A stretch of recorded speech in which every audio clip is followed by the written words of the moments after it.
امیدوارم که حال دلتون عالی باشه. امروز میخوام یه دسر ایتالیایی درست کنم به اسم تیرامیسو که مطمئنم عاشقشین. ممنون میشم که تا آخر ویدیو همراهیم کنید. خب اول 2 شات اسپرسو میگیریم.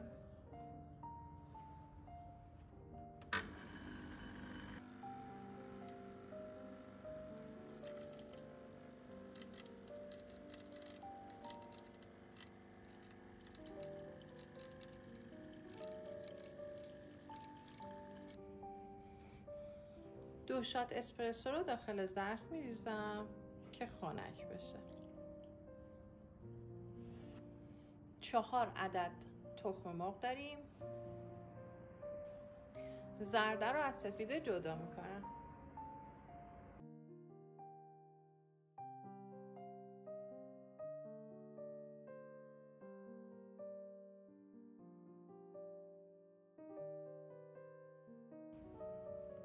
چهار عدد زرده تخم مرغ، 3 قاشق غذاخوری شکر،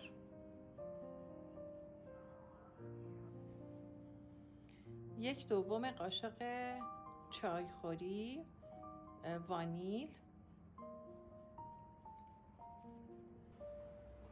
اینا رو با هم مخلوط میکنیم.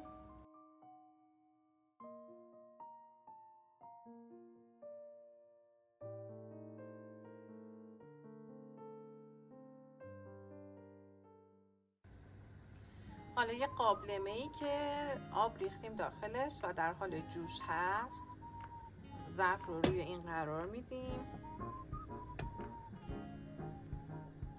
و هم میزنیم تا اینکه مواد کرم رنگ و غلیظ بشه.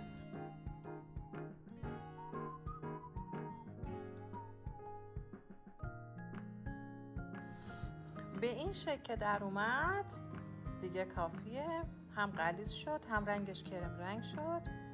حالا میذارمش داخل یخچال خنک بشه.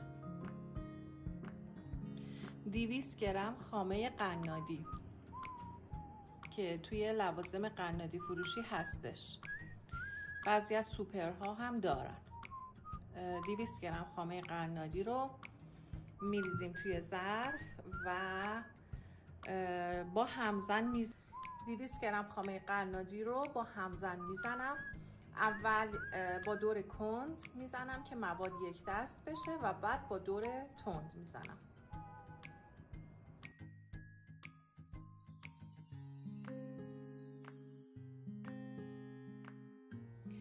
الان با دور کند زدم، حالا دیگه با دور تند میزنمش.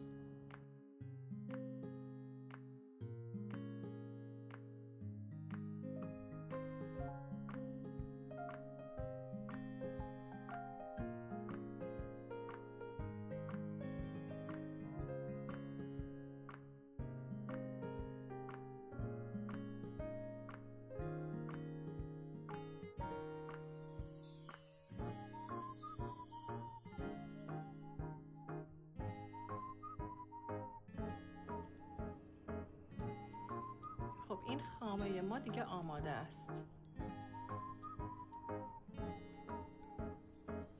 دیگه کاملا فرم گرفته.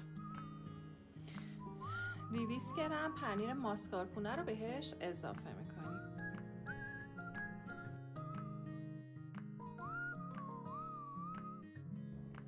پنیر رو که بهش اضافه کردم دوباره با همزن هم میزنم. فقط مواظب باشید که خامه نبره.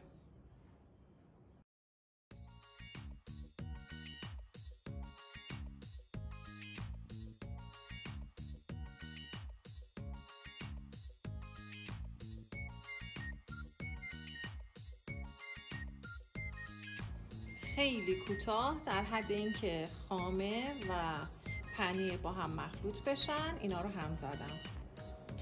حالا این مایه تخم مرغ و شکر رو هم بهش اضافه میکنم.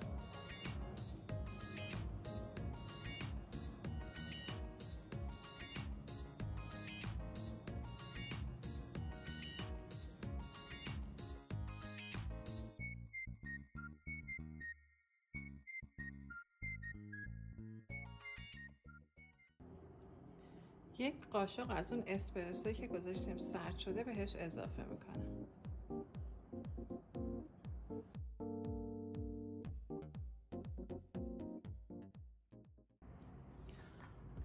حالا بیسکویت های لیدی فینگر رو توی اسپرسو میغلطونم.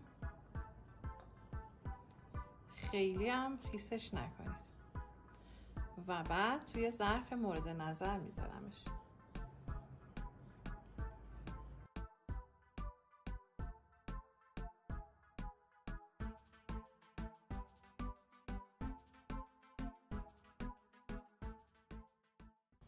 این بیسکویت های لیدی فینگر ایرانی هستن و از مدل خارجی خیلی بهترن.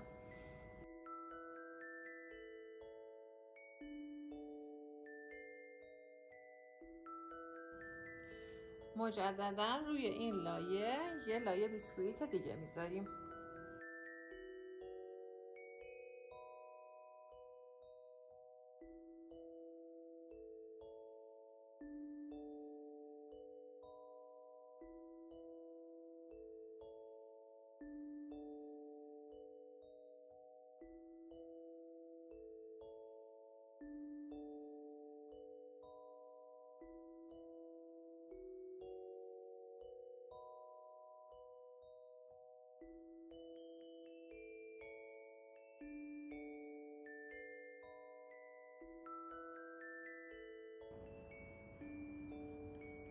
بیست و 24 ساعت توی یخچال میذاریم.